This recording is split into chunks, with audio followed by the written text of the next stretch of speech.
anyway, I said to the barber, just a little bit off the top. Oh, hi, sorry, didn't see you come in there. Just no, take a seat, please, take a seat. It's very okay, I was just talking to one of my good friends over there, Darryn Bontes. I was just telling him a funny story. Don't you introduce yourself, Darryn? Hey, it's Darryn here from Critical Hit, joined by Brad Lang, also from Critical Hit, and it's time for the CritCast. It's time for the CritCast. Thanks for joining us. Thanks for sitting down and taking some time. You don't. I'm sorry if I'm going to keep you waiting. Sorry if I'm going to wait. Sorry, what? You want to listen? You want to listen to a conversation about video games? Well, we do that. You can stay seated if you like. You also want to hear us talk about nerd shit and movies? Well, that's what we do here. Please take a seat, get a drink, get comfortable. Please, Buckaroo, don't. It's no skin off my nose. Sit down and listen while we talk about the things that we like. I'm just catering to the audience, Darryn. If you'll just excuse me. And before we start, I've just really got to apologize to the world at large. I really should not have tried to Tokyo drift a shipping container ship through the Suez Canal.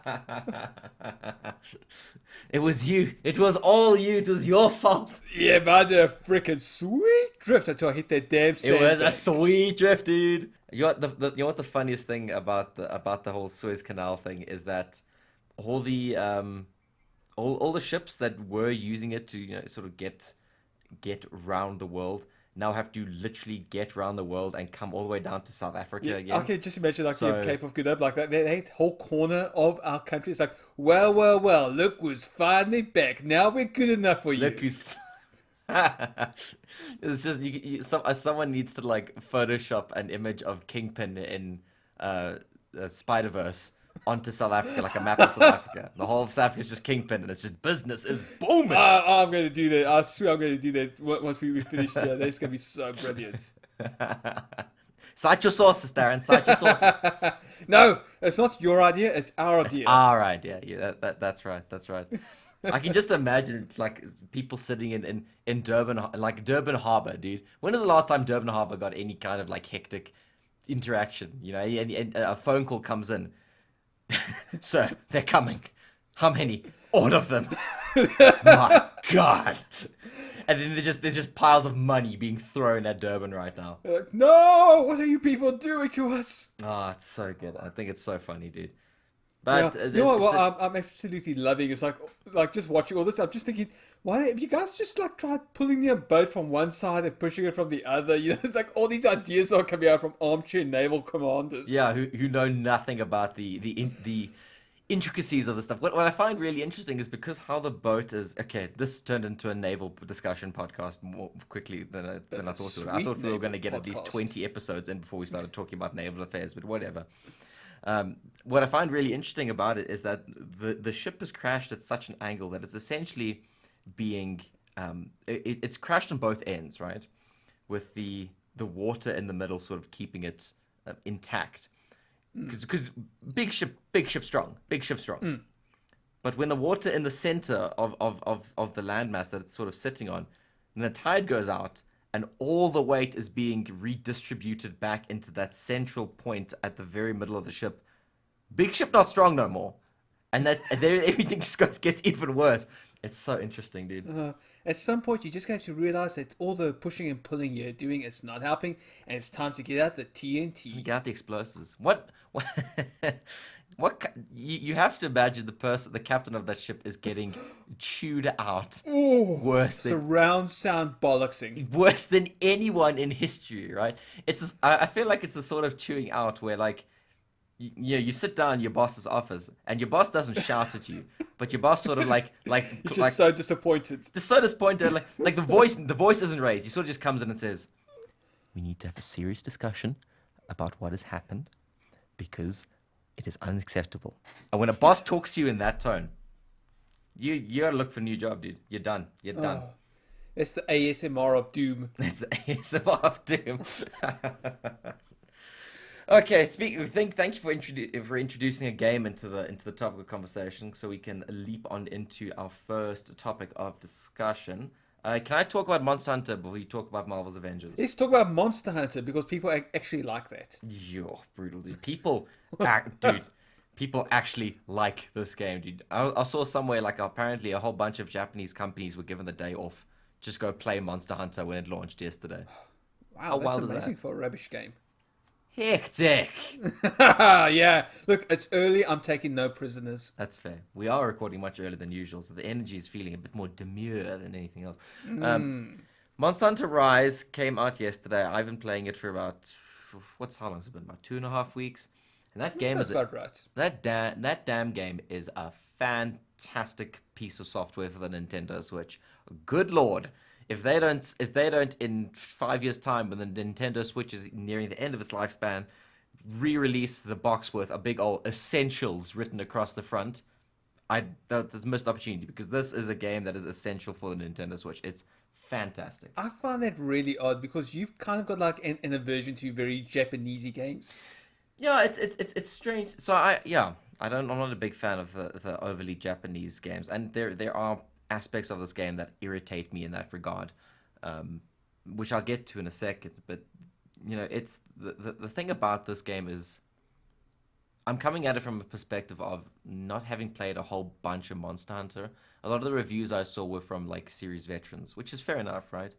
I wanted to come at this from the perspective of someone who doesn't really play a lot of Monster Hunter. I played a few hours of World, I enjoyed it, but I didn't quite feel like sitting down at my console to do a 2-hour mission, right? That sucks. Yeah. And I realized the way you fix that is you make it portable, and it becomes so much better. So I'm not going to go into explaining what Monster Hunter is. I feel like if anyone's listening to this podcast, they know exactly what Monster Hunter is and how it plays. But as a quick wrap up, you're a hunter. You get told that there is a horrible rampage that's going to destroy a village, and you need to go out there and slay all these horrible beasties. And when you do, you can carve up their parts and make better armor, make better weapons, and it's very progression based in terms of like your equipment and your stats and whatnot. Not necessarily RPG like, but it's got those elements to it. Rise is one of those. It's a really good one of those as it is. Did you ever play Monster Hunter World? I didn't play Monster Hunter World, but I did play the Monster Hunter game on the Wii U, and I straight up didn't have a good time, bro. What particularly did you not enjoy about it? I just found the whole world design was really clumsy, like really awkward. There was just a lot of infuriating small gameplay aspects that kind of soured an otherwise decent idea. I think that's where it just lost me. Yeah. So coming at Rise from a new perspective, right off the bat, it makes a terrible first impression for a new player because, and this isn't a problem with Rise. This is a Monster Hunter problem. It sucks at explaining itself. Its tutorials are the worst. They might as well just ship like a dictionary with the game, with containing all the words you need to understand and then know and how they relate to other aspects of the game in order for it to make any sense. It is so poorly explained to the player what is going on. If you have no grounding in Monster Hunter, like you need to get on YouTube like yesterday to understand what is going on. I saw Polygon actually did a very good beginner's guide sort of video on it, which is what you would need to do to actually properly understand how to play this game, because it is a nightmare of text boxes and random directions and talk to that person and then talk to that person and they both say the same thing. Oh no, it's an absolute pain. It's that proper Japanese tutorial issue, you know. But once you get past that sort of hump, it becomes incredibly satisfying to just go out into the variety of maps in Rise, which are, when I say variety, there is actually a good variety of maps, of locations, which I didn't think they would do. I thought they would be far more contained because it is running on the Switch, which looks amazing, by the way. But you venture out into these locations, you get told, here's this monster, go kill it, and the ensuing battle is very, very tense, engaging, pretty punishing and difficult at times, depending on what sort of like gear you're running or whether you're playing with friends or what kind of monster you're at. And when you eventually take it down, gathering its parts, heading back, making something even better, building a new armor set, it's a very addictive loop. It is a very addictive loop of running out there, getting your stuff, coming back, and getting better at the game. You can feel it in both terms of your equipment and like your play style. It's engaging, and it works so much better on a portable platform, I think, than it ever did on a console. And there's a formula to hunting each creature, I would imagine. Yeah, so there's actually a huge spread of monsters in this game as well, because that's, I think, one of the big things that Monster Hunter fans look for, right? It's like what kind of what monsters have they selected to be in this game? What new ones are there? What returning ones are there? Because I think in a similar sense to Pokemon, every monster is someone's favorite for people who enjoy this franchise. So you need to like figure out what am I dealing with this monster. If you're going to go up against a Kezu, which is just looks like a tapeworm grew dragon wings. It's horrific. Oh, that's gross. Yeah, no, it's horrific. Reminds me a lot of myself in high school. When you know you're going to go up against a Kezu, which is going to have lightning or electrical abilities, you need to like prepare a few like paralyze heals. Otherwise, you're going to get hit by these blasts, and you're not going to be able to. You're going to be very vulnerable. Or you're going to go up against I think it was called a Somnicanth. That was my favorite monster in the game, which is just like this massive like coelacanth eel dragon, it looks really cool, and it's like its thing is sleep, and it puts its enemies to sleep. You need to bring some sleep heals to ensure that you are not caught off guard. So there's a lot of preparation that goes into it, right? You can decide whether you want to just outright kill a monster or set a trap, capture it, and you get parts that are exclusive to that, because it depends. If you kill the monster, there are certain parts of it that you can carve down to make a specific armor piece. If you capture it, you get a different part that you make a different armor piece. So there's a lot of emphasis on replaying a lot of the older quests to get the armor sets that you want, and which is fair enough. That's the game. Like, that grind is the game. People like that grind because the combat is so good. It works because of it. But it's really tight, and there are some clever additions. I can't remember. I did mention it when we spoke about the demo with the wire bug edition, which is a very clever move. Like, what are your feelings on grappling hooks, Darryn? Grappling hooks are brilliant if they add a sense of verticality to a game, I would say. Exactly, and you've just that's what they do in Rise, because you get these things called wire bugs, and hunters have 2 of them by default. You can pick up a third while you're in the field. That's just temporary. And what wire bugs do, they're essentially little bugs that you can throw out with a thread behind them. You pull yourself along at like a very snappy speed. You either go like horizontally or vertically. And what they essentially do is you discover that these maps, which are fairly big in their scale in any case, have a whole other layer, and almost like canopy to a lot of them that are on the tops of the mountains, which you can only get to if you are proficient with the wire bug ability. You can throw it vertically onto a wall, run up the wall, dive off, throw your other one, get a little bit higher. Hopefully the second one is recharged. If it hasn't, you can catch yourself in mid-air by holding A, and you'll like dangle from one of the bugs. Dive back off, run up the wall again, wait for it to reach. You have these whole Mirror's Edge like parkour sequences of running up and alongside these walls to get to these locations that from the ground look almost impossible to get to. And when you realize that there's this whole other level of endemic life to collect, and random stories like swords in the ground that tell like stories of the maps, like past what happened to it. There's a lot to do in this game, which is from my perspective, it's really cool. And I've also seen a lot of people complaining, which is fair enough. I've seen a lot of people complaining that there's no end game in Rise at all, which is a big thing for Monster Hunter fans. I know an end game is huge for that community, and currently one of the biggest problems people have with it is that the end game is next to non-existent. There is something that could be remedied with an expansion. I mean, we did see that with World. I mean, they had their Frostborn expansion that just closed the book on the entire saga. Yeah, exactly. And that game ran for years with extra content. Yeah, exactly. I mean, that game came out in Japan. I think it came out 2017, and then Iceborne came out 2019, halfway through 2019 it was, yeah. But yeah, they've already said that they're going to be dropping like content updates for the future. This really is Capcom's big portable live service game. I don't think it's ever been easier to have a live service game on a portable piece of hardware, right? I can imagine on like the Vita and the PSP and whatnot, it was a bit difficult because back then Wi-Fi was still a bit of a pain to connect to those devices, but the Switch is so easy to do that with.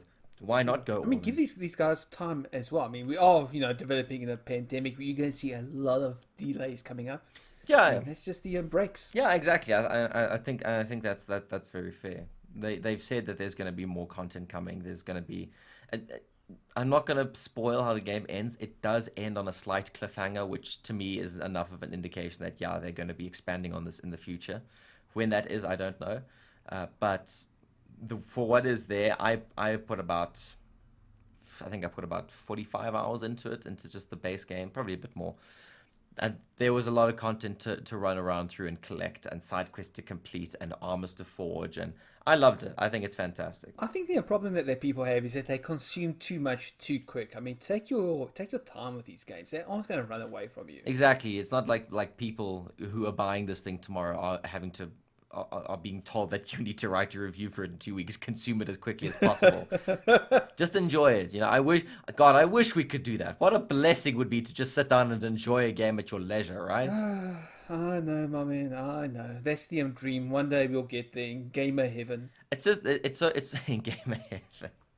When there's just it's actually gonna be hell now that I think about it. That's hell. If all the gamers go to one place, that's hell, dog. That's not a heaven. Oh, I knew I shouldn't have kicked all those puppies. Oh, well, good job, buddy. Now you need to go and give to charity. No, I'm going. I'll take my chances in hell. Of course, a wise decision, of course. But yeah, Monster Hunter Rise is great. I sank so many hours into it that all my friends who are big Monster Hunter fans said, "Oh, cool, you can come play with us." And I was like, "No, actually, I think I'm just gonna go play Doom 2016." I've had enough. I've had enough. I don't care for this. I don't care for it. I'm done. I'm finished. I've had my fill, sir. Good day. Good day, sir. So that's Monster Hunter Rise. It's very good, and I think it's going to appeal to newcomers and oldcomers alike. If you're new to the series, though, definitely look up a video guide, because otherwise it is a bit of a pain. Talking about pain, though, how is Marvel's Avengers getting on, Darryn? Okay, so for those of you unfamiliar with the entire situation, Marvel's Avengers, it came out last year in September. It was a god-awful mess. It was uninspiring. It was unfun to play. It was basically... I'm going to, sort of. It's a weird masochistic relationship I have with it. But anyway, so for flashback a few weeks ago, a big next-gen upgrade came out. And that, visually, that did so much for that game. I mean, it loads within seconds. It admittedly looks a lot better. I'm running it on performance mode because I love me some 60 frames per second smoothness. And also, more importantly, on the content front, we got two other big additions. We got the original Hawkeye, Clint Barton, guy with hawks. Hawkeye, original flavor. I prefer Hawkman, thank you. That guy, Clint Barton, he's Hawk Boy. And there was the Future Imperfect operation that came with it. So, first things first, Future Imperfect operation, which is teased as this big thing where you investigate the future, which is apparently imperfect. It's supposed to be this big new expansion. It's not my dude. I got to a point where I had this boss fight with the Maestro, which is this evil version of the Hulk that's battling you and male pattern balding. And I got through this boss fight, and it's like, oh, by the way, this whole expansion's over. I was like, but that was 90 minutes. That doesn't make sense. Okay, so it was a Destiny 2 expansion. Whoa. You do not bad talk Destiny 2. Oh, come on, Curse of Osiris. Was it Curse of Osiris? The first one for Destiny 2 and Warmind were 90 minutes long, Darryn. There wasn't technically an expansion. Oh, okay. So we got to throw the word technically around so no one can argue. Okay. I see how it is. It was more of an episodic DLC drop. I don't know. I'm just trying to save face here, desperately, futile. I know. Okay, so yeah. I know what you mean. Those first two Destiny 2 expansions. I don't know if you can call them expansions though, because you have the big one that comes. But now Bungie, they've thrown out that annual schedule out of the window entirely. So I don't know what's what anymore. My entire worldview has been shaken. It took all of mentioning Destiny once for you to never talk about Marvel's Avengers ever again. And I think that's fairly damning. I get very easily distracted. Okay. I wanted to ask, in terms of Because it's adapting the future imperfect. Like, is it adapting the future imperfect? No, it's not. It's just taking a few threads and elements from it Okay. to create a new patrol zone. Wrap up the Hawkeye saga, which began with Kate Bishop, the other Hawkeye, being dropped Okay. into the game last year. Her campaign was really fun. It was also short, but not as short as this one. Oh, really? And she was also a great character. But that being said, Hawkeye is so much fun to play as. You posted a cool little GIF that you made of one of his abilities that lets you shoot a rocket arrow into an enemy who flies away and then explodes. I'll admit, I was like, oh so shit, much maybe I fun. should re-download this game. Actually, that was pretty cool. The thing that gets to me, every single character in Marvel's Avengers have got this fantastically detailed skill tree, all these moves that they can do, and they've got a certain, a uniformity between them with how you operate them, but they also feel so incredibly unique to use. I mean, Hulk doesn't play like Captain America. I mean, Captain America plays like a Devil May Cry character. He could juggle characters, Yeah. he could, do a triple shield toss combo. It's absolutely fantastic. But it's the world that these characters have been placed into that just diminishes them so completely. I mean, you get given all these cool abilities to use, but at the same time, you have to face enemies that are just relentlessly brutal. They just interrupt your combos the whole time, and there are other gameplay elements that just sap the fun out of that experience. Yeah, it's a weird one, right? Those combo breaking sort of abilities, I think, were one of the things that really ruined the combat for me. Yeah, if you look at something to bring it up again, right? Because I feel like it is the crowning achievement of the live service model. If you look at something like Destiny, right? The Destiny AI sucks. It's really dumb, but no one complains that it's dumb because you're there to just like shoot hundreds and hundreds of aliens, right? That and no one questions that yet. And I get that they were trying to make the combat a bit engaging, but it almost feels like they made it too engaging. Does that make sense? No, not really. You're gonna have to lay this out for me. No, well, like in Destiny, you drop into an area, right, and you can just like mow down whoever is in your way, and it. Yeah, there is the challenge because you're dodging bullets and you are avoiding taking damage and whatnot, but you never feel like you are underpowered. You always feel like you are the guardian who's there to save the day. Yeah, but there's always In an Avengers- element of danger, and that's where it just strikes this perfect balance, I think. It strikes that balance perfectly, right? Whereas in Avengers, you drop into an area and you are getting the shit beaten out of you Constantly. very quickly. There are some things I just can't stand. Like this game, what it does horribly is that it regularly kills your own momentum. It steals hero moments away from you, and that's what you want. I mean, I don't know why, but like the AI is competent, but the enemy AI seems to only target you. It really goes after your teammates, and I think you want to feel like an Avenger. And I do get that when you first start out, you kind of have to have that feeling that it's been 5 years since you've been in action. So there's rust on the wheels. You need to shake that off. But I'm almost at the top tier of Hawkeye, and I'm still getting my ass handed to me in more challenging scenarios. But that balance there between challenge and fun, it's not there. Like there's one enemy in particular. It's some sort of adaptoid. It's like all-powerful boss creature, super android. And one of the things he does is he puts an unbreakable lock on you, and he just suspends you in the air with anti-gravity and throws a bunch of flaming rocks at you. Oh, that sounds fun. There's like no way to dodge that at all when those circles like start circling around you. That sounds fun. Seriously, who designs a mechanic that limits player movement and then forces them to take damage? That sounds like the worst possible thing that you could put into any video game. I know, right? And there's this whole other system where you aren't just supposed to dodge attacks. You also get given a window of opportunity to parry them. And from there you can do things like attach a rocket arrow to an android's head if he falls within a certain tier of enemy that's applicable to that combo. Yeah. But the thing is, that window is ridiculously tiny. Like I've tried, like I'm not too bad at games like Devil May Cry. I know how to parry, I know how to block, I know how to find that window of opportunity. But in Marvel's Avengers, it's like they were looking at the WWE 2K games, where you have to have like god tier reflexes to do a reversal. Yeah. Oof. I mean, I've seen you get like triple S ranks in Devil May Cry 5. Yeah. Like this shouldn't be a big problem for you. Yeah, exactly. That's not good.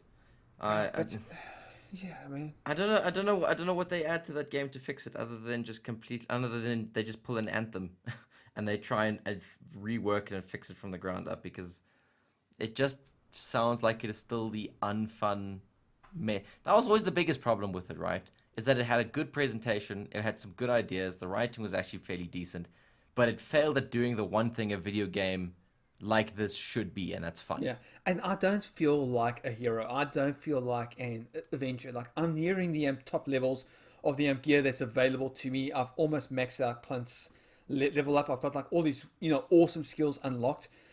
I just don't feel it, man. Like, I don't know why I keep coming back to it. I'm so masochistic. I don't know why you keep coming back to it. I'm a true believer. I want this game to succeed, but it's working against itself. I wonder. I mean, I've seen a lot of people I follow on Twitter are still fairly keen on Avengers and keep up with the updates and play it and whatnot. But that's like video game enthusiasts, video game enjoyers, if you will, and journos and whatnot. I wonder what the mainstream audience. What the feeling for them is around it. Yes, because I don't think it's made a shit ton of cash. I don't think it's made any money. That game is all designed to be played with friends. I mean, when you actually have a competent group of players, tackling this game, it's amazing what you can actually pull off. It's like, Avengers Age of Ultron film, right? Yeah. Like at the start of that film, when everyone's like going up against Hydra, everyone's putting off their signature moves. That's the feeling that Marvel's Avengers is going for, which is great when you've got friends around you.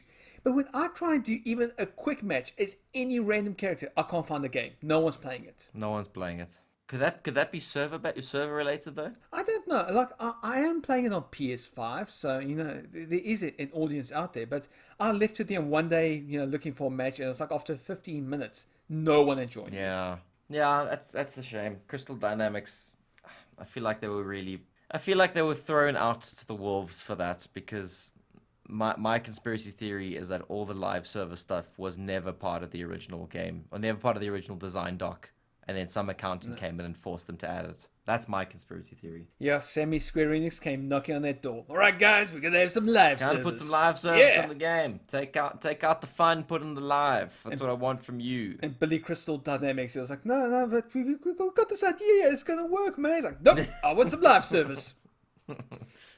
Billy Crystal Dynamics. Now that's the name of the podcast. I'm writing that down right now so I don't forget it. Oh no. I see what you've written here for the next The ban is officially over, which means anime is back on the table. Which is not good, but you're not talking about anime this week, No, I'm not talking about the new isekai trash I've been watching. I'm going to talk to you about something even worse, my friend. I'm going to be talking about wrestling.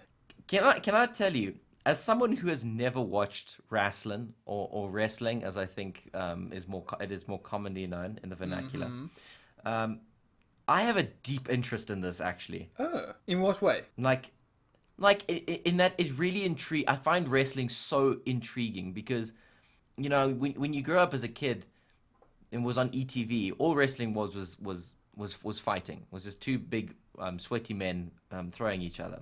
And now, like, the more you sort of watch the stuff and the more you come to understand, the more you learn about, like, story structure and just literature and in general. Like, there is a really interesting premise behind wrestling, in that it is presented to an audience like a standard sport, but people aren't watching it for the sport of it, right? They're watching it. It's theatrical. Yeah, exactly. It's that's it. As someone with like a background in theater, I find the theater of it so interesting. It's the ring is a stage and they're performing on it, and I think that is so interesting, actually. See, here's the thing. I grew up like you with wrestling on ETV. I grew up with what I would say is one of arguably the best eras in the WWE, which is the Ruthless Aggression Era, which just came after the Attitude Era, which was like Stone Cold Steve Austin, D-Generation X, Mankind, the Rock before he went big. But my era was basically like the SmackDown 7. This was like John Cena, John Bradshaw Layfield, Eddie Guerrero, Rey Mysterio, like all the absolute greats, Chris Jericho. It was just so fantastic. And I'll be honest, right now, I'm not really that interested in wrestling itself as an entertainment product, but I am absolutely fascinated by wrestling behind the scenes, just to see what actually goes on, what it takes to put together one of these shows.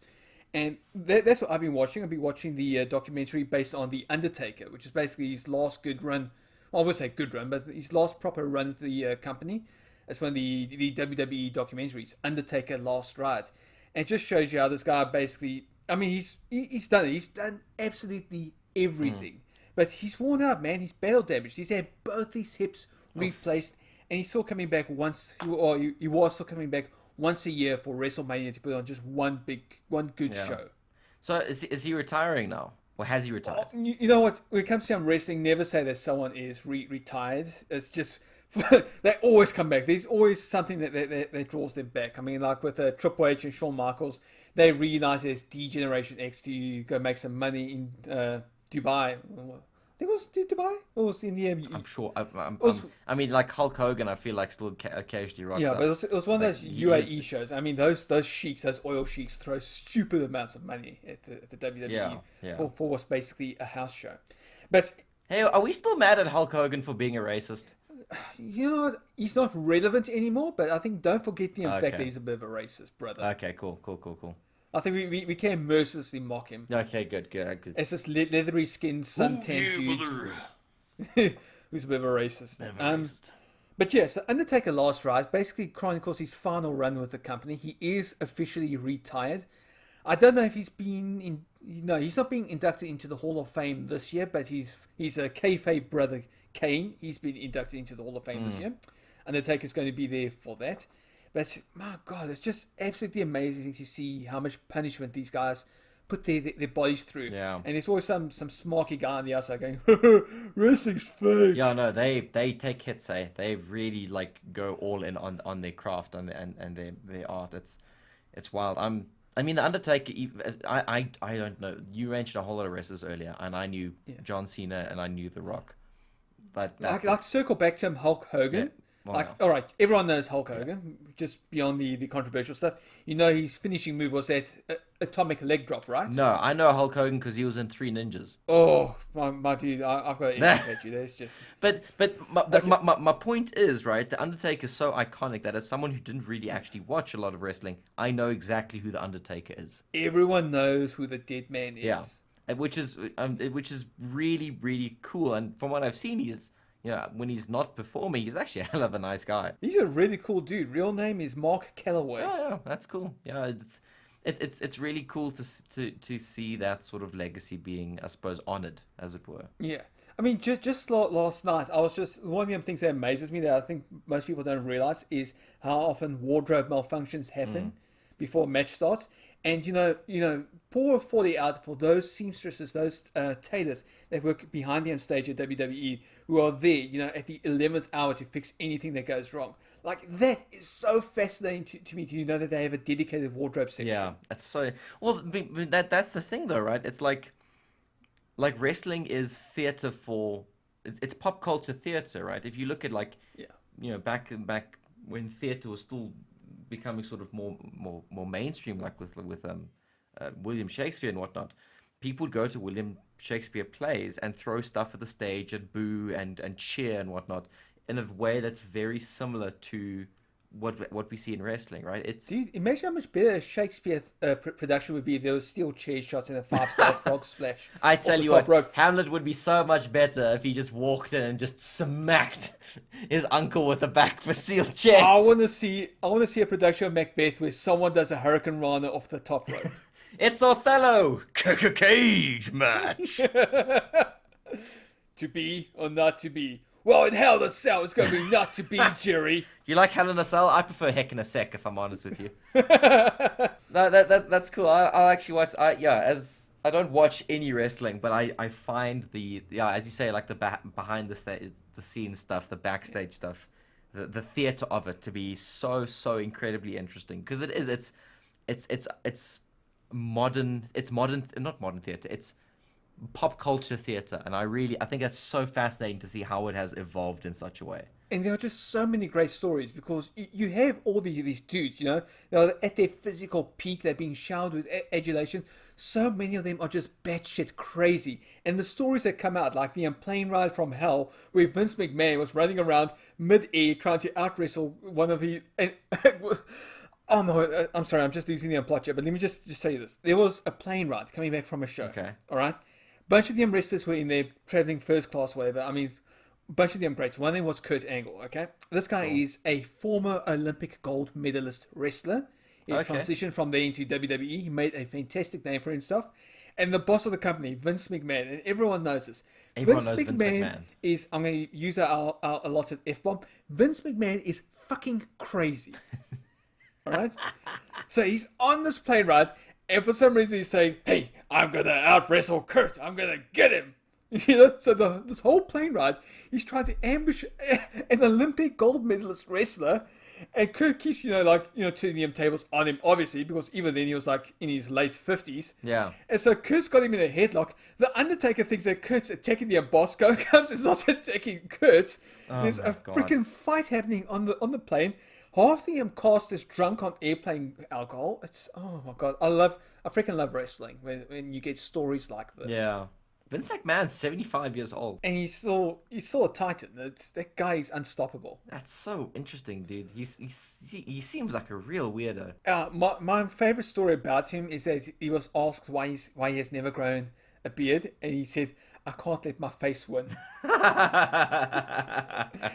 And there's the kind of logic I can get behind. That's the most Darryn-ass comment to actually ever make. I love it. I'm wondering if I'm actually one of his illegitimate sons. Yeah, maybe. I mean, a man like Vince McMahon, he's had several stints back in Vietnam or Taiwan where he's forged many illegitimate sons. Okay, well, now that we've discussed the goodness that is wrestling, let us discuss more good things in the form of video game reviews. But not video game reviews as in ones we've played, as in, I don't know where this... We're going to be talking about reviews of the companies that make video games that we review. How about there that? There you go. That's what I was looking for. We're going on to the news. And the first thing let's talk about, well, very slow news week this week. Wasn't much to talk about. No. But an interesting thing came out this week, which was basically a collected list of over on Metacritic, which took all of 2020's games and averaged them out and put together a list of the best reviewing publishers working right now. Okay, well, we'll just give a quick rundown before we get to the main winner. But starting from number 10 was Devolver Digital. I mean, they do absolutely fantastic indie games. Yep, they do great stuff. Dropping from number 3 to number 9 was Nintendo. Which is very interesting, but makes sense given that their one kind of big game was Animal Crossing, and then they released Super Mario's 3D All-Star, which I'm fairly confident I have one of the lowest reviews on Metacritic for that game. Because Tom Nook ran away with all the money. He did run away with all the money, but Mario, I think, let them down there. Brand new entry on the top 10 was No More Robots, nice little indie developer or indie publisher from Manchester in England. Yeah, okay. They did Hypnospace Outlaw. They published that, I believe. They did Hypnospace Outlaw. They also did a game by the name of it was like you play as a bouncer and you like have to let people into like clubs and whatnot. It's very Papers, Please. What is it called? I think it was called One More Night. I know what you're talking about. It's on the tip of my tongue as well. It was supposed to have something to do with Brexit as well. Yes. It was like correctly. A post-Brexit thing. You had to like kick people out of like nightclubs or like let them in based on like a set of criteria. I'm going to look it up now. At number 7, there was Axis Games, which is basically just this great publisher that does fantastic localizations of Japanese games for the West. Yeah. They also had a really good year. Number 6, not surprisingly, Microsoft through Xbox Game Studios. Yeah, it makes sense. It was called Not Tonight, by the way. Yes, that's it. The only thing that really derailed Microsoft last year was Bleeding Edge, but less said about that game, the better. Did Bleeding Edge come out 2020? Yeah, it didn't last long. Oh my god, I thought that game came out 2019. Number 5 was Activision Blizzard. Again, no surprises. I mean, they had Call of Duty last year, Tony Hawk's Pro Skater 1 and 2, and Crash Bandicoot 4. And, Call of Duty Warzone is still an absolute juggernaut when it comes to critical reception. Massive. Yeah. Number 4, beating Microsoft to the delight of all the fans in this pissing contest was Sony. Which, it's surprising. I would have thought that Sony would have been higher up. Not because I'm a fanboy, just because like Sony products usually review incredibly well. I think it was all those really angry piss babies on Metacritic's user section trying to derail the Last of Us Part 2. I think they kind of knocked them down the peg or two. Oh, for God's sake. It showed them, man. It showed them real good. Yeah, wow. They really showed them that the game ended up selling just gangbusters. Really, stuck it to them, guys. Good job. Knocked them down a few rungs on the ladder. Absolute idiots. Number 3, my particular favorite, is Capcom. Yeah. Because I just cannot believe the turnaround that this company has had, which started in the mid-2010s when they went, okay, guys, we got to stop making crappy games. I'm sick of it. I'm sick of being called Charlie Crapcom. I want to be called Charlie Goodcom. So, yeah. So, Capcom had a really great year. They had number 3 on the list. They had 15 scored products to their name. It is really cool seeing Capcom turn itself around, right?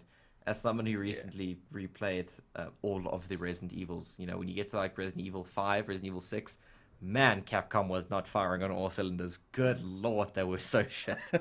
Number 2, I am very happy about. I know Noel will be happy about as well. Enterpreneur Interactive. These guys have carved out such a fantastic niche for themselves with video games. It's really great because Annapurna, I feel like, takes... Whereas Devolver takes a lot of the irreverent indie games, Annapurna takes a lot of the genuine ones. Yeah.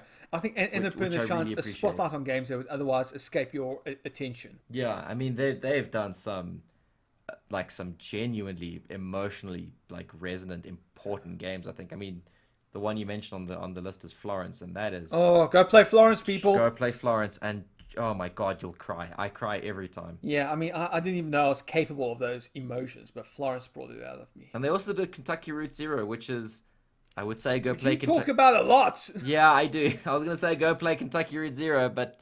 You got to be in a bit of a pretentious mindset because, man, that game is some pretentious artsy-fartsy bullshit. And number 1, it's kind of surprising, but it's not when you think about it. It's Sega. Sega is the most well-reviewed publisher of 2020. Which makes sense. Yeah. No one was expecting it. I mean, this is like an RKO from out of nowhere, but here comes Sega. They have an average of 81.6 with their Metascores.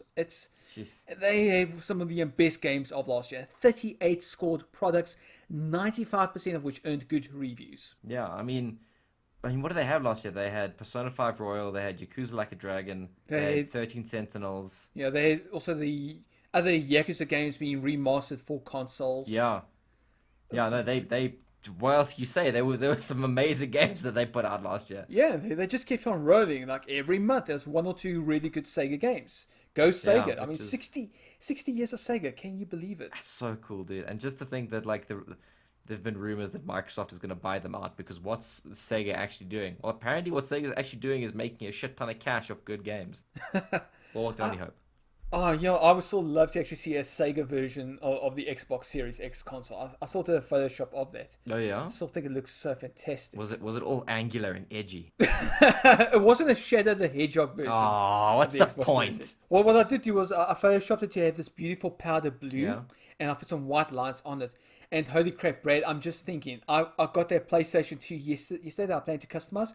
What if I turned it into a Sega Station 2? Oh my god! Oh, I need to do this. It's actually not a bad idea. I wonder how the PS2 emulates. I wonder if it's a decent emulator. I think it does have a really good emulator out there. There's been a lot of fan work being done on it. Huh. Well, I mean, you wouldn't necessarily need to put Sega games onto it, right? You would just need to make it look like a Sega console. I see what you mean. The actual physical hardware. Yeah. Okay. So I got that PS2 console. As I said, it kind of smells like cherry vapors. Yeah. It's obviously got some scratches on there. If I can't buff them out, if I can't remove them, I'm gonna clean it up entirely. I'm gonna paint it powder blue, put some white lines on there, make it look like this came out of a Sega factory. That's Just to preface this, Darryn found himself a classic chunky boy PS2 for a very good deal this week, and he is very enamored with his purchase. I freaking love it, man. It is such good design. That thing has stood the test of time over the last 2 decades. What games are you going to be looking for?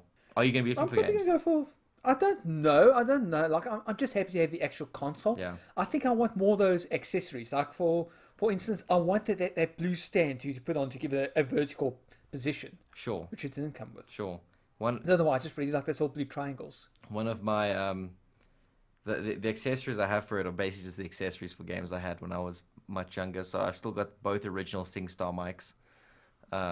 Which are quite funny, and I have. You remember the game Buzz? Yes, I remember the little joy buzzers. Joy buzzers. I've got all 4 of those, and I've always tempt myself to throw them out, but my mother still loves playing Buzz, so I can't throw them out because like she just likes playing the game every once in a while. So I still keep them around. That's just good gameplay design right there. As long as it makes a person happy, that's all that Yeah, matters. exactly. Those, I mean, it was a very simple game, right? It was just like, this is a game show, answer questions, and press the buzzer like you were on TV. It was cool. I'm still so jealous of the fact that you own a Nintendo Power Glove. Dude, I will. The thing is, right? There is no conceivable way for me to ever use a Nintendo Power Glove. You don't use it, man. You flaunt it. Oh yeah, like it takes like the top shelf like pride and joy placement on like my display because, and I looked it up. I looked it up because I thought it might have been a knockoff, but like apparently Nintendo themselves didn't make the Power Glove. They outsourced it to a different company. So the one I have is a proper Power Glove. Even better, it says on the box it's for the Famicom. So it's my man. Japanese, which is even cooler to me. That just adds pure Hacker Man street cred. I know, right there. dude. I'm next Halloween. Well, maybe this year Halloween. I might do my costume might be Hacker Man, and I'll just wear the Power Glove. You should actually look it up. On the one Borderlands 3 DLC, there's this character called Freddy, Yeah. who's like this mixture between Hacker Man and like a 1920s bootlegger gangster. That sounds running cool in as New hell. York. It's like, I'm Freddy. I'm the coolest. I'm fashionable. Freddy knows cool. Why? Because I'm Freddy. Sure. Okay.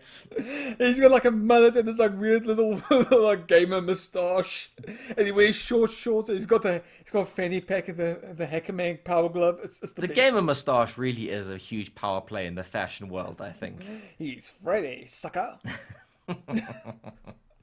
Next point of news, actually on this topic, I suppose, a little bit, we got some sad news this week that the PSP, the PS3, and the PS Vita stores are reportedly closing this year. Yeah, it hasn't been confirmed yet, but honestly, I can see it happening. It's been a while, dude. So if you have any games that you can download and install on your PS3, now's a good time to do it. Yeah, now's a very good time to do it. I saw this news and I instantly went to Facebook Marketplace to try and find a secondhand Vita. Yeah. Straight up, because like I need a Vita for my collection in any case, and two, I'm just really vibing with handheld consoles right now. I'm really enjoying emulating all the games that I definitely own, of course, that I definitely own. Yes, I'm just enjoying like that playing around with them. And I saw that the Vita store was closing, well, a bit later than all of these. I think the Vita is apparently going to be closing in August, while the PSP and PS3 are going to be closing in July. Yeah, not a lot of time. I've actually got a PS3 that I've organized. It's going to be on the way from my good friend Miklas. He's sending me his one. Oh, nice. Yeah, and it's a PS3 Fat Boy. Oh, Fat Boy. Wait, did they make a PS3 Slim? Yeah. Did they? Yeah, I didn't know they made a that one PS3 basically took over very quickly, but it wasn't backwards compatible with PS2.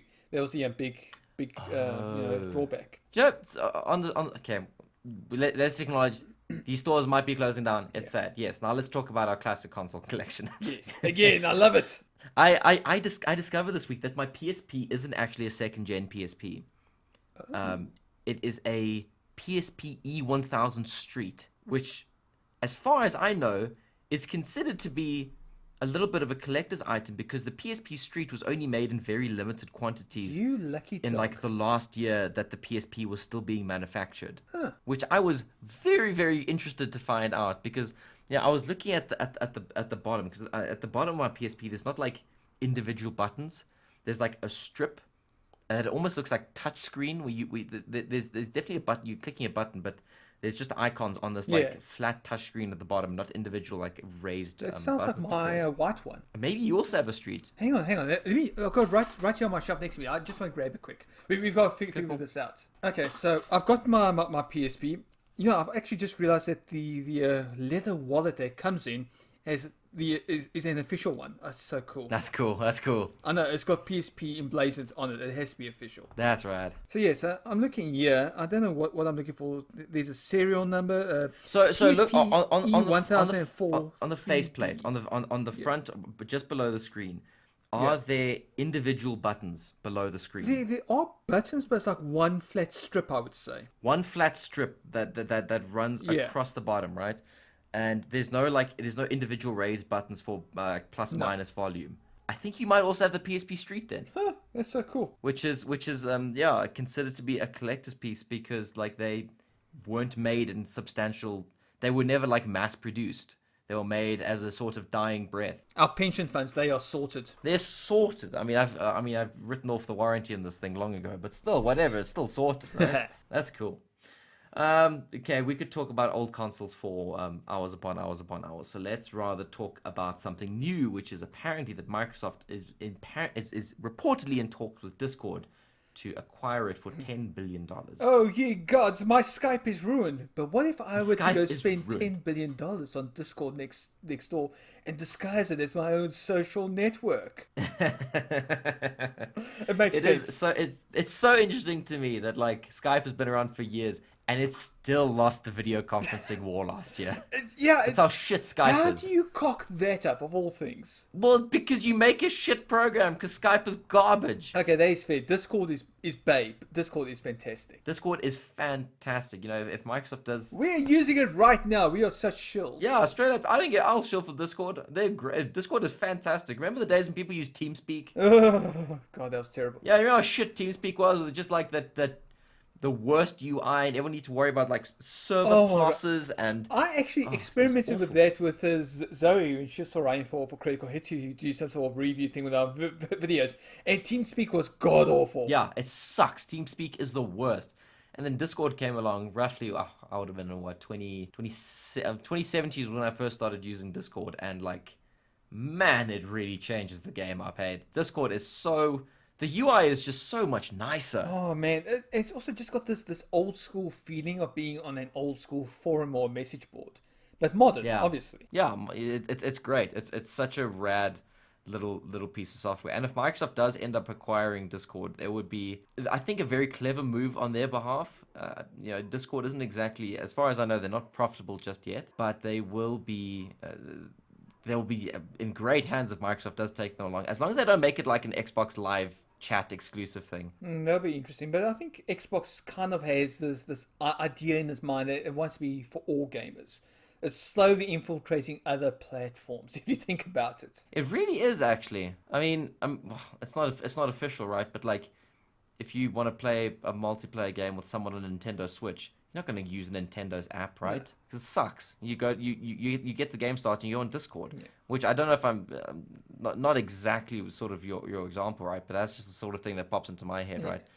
That is there a Discord app for Nintendo? I don't think so, but I do know Discord works really well on Xbox currently. Does it? I did not know that. Yeah, you can use the Discord with Xbox. You can link it all up. That's really interesting. But how mad is it to actually think that Discord is worth more than twice what Disney paid for Star Wars? Dude, it's so wild. How much did Microsoft pay for Bethesda as well? $7.5 billion for ZeniMax, which included Bethesda. So Discord is worth more money right now, and it's not even turning a profit than ZeniMax and Bethesda. That's wild. I mean, this is just the rumor that Microsoft's ready to just drop a casual $10 billion. I'm like, where do you people keep finding all this money? It's Microsoft. They just keep it in a big, like, it's just a pile of gold underneath their HQ. Just We all know Scrooge McDuck levels of hoarding gold. They probably got like a dragon protecting it. Of course they do. It's a Bitcoin dragon. It was developed on the blockchain. There's no dragon like it. It's NFT proof. Blockchain small. Yeah, basically, right? Oh, it would just be the best. Like Phil Spencer comes in, he's like, "Hey, blockchain small. Just needs some $10 billion." He's like, "Just fixing my whole Bitcoin." I'm like, fine, there. Just need the rest of my hoard to be. And instead of like spewing fire, it's just like binary digits that pour out of its mouth. That's great. Either that or PR that's trying to convince you to buy NFTs. Oh, God, NFT. I like the idea behind NFTs. I like the fact that digital artists can now make money off selling their art digitally, but at the same time, I don't want to downplay it, but like it's digital art, right? It's Yeah, I know. It's like, yeah, I got a bunch of JPEGs saved on my PC. It's just like okay. So it's cool in that regard that like artists can make that, but when people are out here like getting NFTs for like some meme they made, it's just like, come on, what are we doing? This is dumb. Look, it's not about owning the art. It's about owning the bragging rights to say that I could spend this much on the art. That's all it is. Well, yes, but like that's all art. That's art you walk into a museum to see. It's like no one would buy Gucci products if it wasn't expensive. Yeah, that's exactly right. And I think it's cool that some digital artists are able to make more of a living off their work, but like Yeah, it's weird. I see John Cleese earlier this week did this thing. He did like a Kurt Vonnegut-esque a drawing of a bridge, and he's selling it via like NFT transactions. But he demands that it earns at least, I think it was like $9 million before he sells it. And the whole point is like, he's just trying to make a point of it. It's dumb. Any old person can make a drawing of something stupid, put it onto the internet, and make millions now. What's the point of anything? You know what? If I could get like $9 million for one drawing just so that I could spend time making drawings I care about, I would do it. Yeah, but that's the thing, right? Like artists, digital artists particularly now, can potentially do that. And I think that's kind of rad. It's just everyone else that's abusing it that I think is dumb. Yeah, there's always going to be those grifters and scalpers out there. They've smelt blood in the water. They are circling right now. And it's going to dilute this whole thing so quickly, I can tell you now. I heard that someone paid millions for a red pixel picture. Oh, for God's sake, why? Yeah, never underestimate human stupidity. Someone, I mean, Jack Dorsey's first tweet, I think, sold for like 2.9 million or something. Why? Why do you care about that? Probably a good tax write-off. Yeah, it could be a good tax. I mean, yeah, actually, fair. You joke, but that's not bad, actually. Probably could be a good tax write-off. Speaking about write-offs, donated to some museum. I think we should close the show down. Not Fine, be like that. Not close the show down. Let me rephrase that. That sounds that sounds very final. Let's close the show for today. And fine, we can do it. We next week we're heading to lucky number 13. Can you? Jeez, we've been doing this for 13 weeks. Good lord, it doesn't feel like we've been doing this for 13 weeks. Actually. We're officially the second longest running podcast in the world. Oh yeah, what's first longest running? Probably Matty and Alessandro's checkpoint chats. Yeah, well, I mean they do have a solid 2 years on us. But we'll catch up to them, just like my dad was like hell bent on beating that one guy at the blood donation drive. Okay, well I was going to end the show, but now I want to listen to your dad and his exploits to beat the one man at the blood donation drive. Okay, so I also do this, but not as competitively as my father. He donates blood and platelets regularly. And what happens is that often the blood donation organisation, the South African National Blood Service Bank, they'll have like an appreciation evening to say, thank you guys for helping save lives. And they'll also, hand out like little icons, little medals to people that have, hit certain milestones. Yeah. And my father, for example, I think he's done over 300 donations since he started, which is not bad. But there's other guy that's older than him. Like he's got like a good 20 years of my father. So he's obviously got hundreds more donations than my father. Lord. And my dad just wants to beat this guy so badly. He's like, I'm going to beat this old man. As soon as he's dead, I'm going to beat him. I wondered where you get that from. What, this petty vindictive streak? And now I don't wonder about that anymore. Yeah, but the funny thing is, I also donate blood. I'll tease my father the whole time, like, I'm catching up to you, old man. I'm going to give more blood than you ever will. Wow, Darryn. I was like, I'm saving lives and I'm being petty. And that's really what it's all about, folks. At the end of the day, you can save lives and be petty, and it's okay because you've just saved lives. So who actually minds, I would imagine that some people are just having the horrific realization that there are other people walking around in the country with my blood inside of them. Oh, so it's actually just a grand scheme for you to eventually take over the world through your DNA. Gotcha. Yeah, isn't this like the plot of Bloodborne? Actually, yeah, it's actually fairly close to that, honestly. Except for harvesting in Bloodborne, they harvest the blood of elder gods essentially. Yeah, I'm gonna have an army of acolytes. Yeah, I was gonna say I don't know if I feel like feeding your ego by calling you an elder god, but sure, go on, get in there. You can call me an elder Godfrey.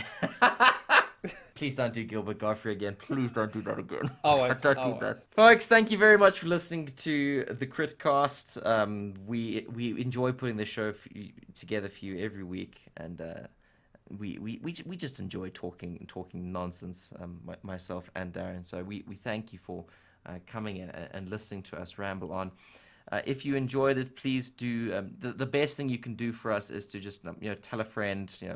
Word of mouth is so important for growing these kinds of shows. You can share it around Twitter. You can find us on Twitter at Critical Hit. You can find our website at criticalhit.net. Facebook, you can just plug in Critical Hit and I'll bring up what you need.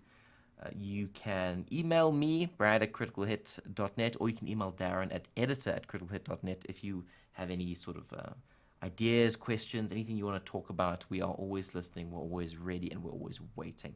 Darryn, do you have any closing sentiments? Go donate blood, go save a life. I think I'm going to be noble today. Go That's do that. Beautiful. You usually come in with some shit post garbage at the end of these episodes, and here you come in telling people to donate blood. What an unprecedented turn of events. I am very pleased to end the show on such a positive and wholesome note. Thank you for listening to us, folks.